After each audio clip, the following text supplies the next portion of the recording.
2 Corinthians 8. We want you to know, brothers, about the grace of God that has been given among the churches of Macedonia. For in a severe test of affliction, their abundance of joy and their extreme poverty have overflowed in a wealth of generosity on their part. For they gave according to their means, as I can testify, and beyond their means, of their own accord, begging us earnestly for the favor of taking part in the relief of the saints.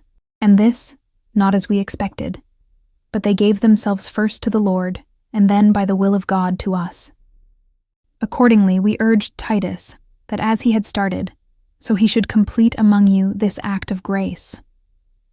But as you excel in everything, in faith, in speech, in knowledge, in all earnestness, and in our love for you, see that you excel in this act of grace also.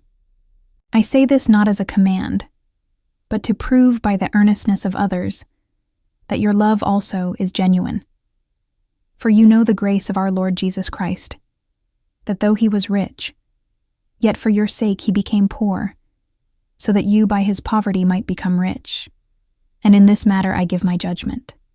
This benefits you, who a year ago started not only to do this work, but also to desire to do it. So now finish doing it as well, so that your readiness in desiring it may be matched by your completing it out of what you have. For if the readiness is there, it is acceptable according to what a person has, not according to what he does not have.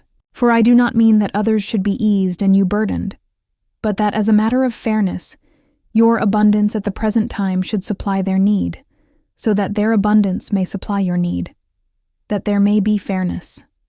As it is written, whoever gathered much had nothing left over, and whoever gathered little had no lack. But thanks be to God, who put into the heart of Titus the same earnest care I have for you. For he not only accepted our appeal, but being himself very earnest, he is going to you of his own accord. With him we are sending the brother, who is famous among all the churches for his preaching of the gospel. And not only that, but he has been appointed by the churches to travel with us, as we carry out this act of grace that is being ministered by us, for the glory of the Lord himself, and to show our goodwill. We take this course so that no one should blame us about this generous gift that is being administered by us, for we aim at what is honorable not only in the Lord's sight, but also in the sight of man.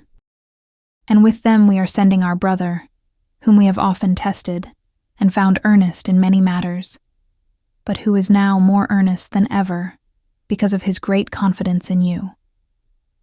As for Titus, he is my partner and fellow worker for your benefit. And as for our brothers, they are messengers of the churches, the glory of Christ. So give proof before the churches of your love and of our boasting about you to these men.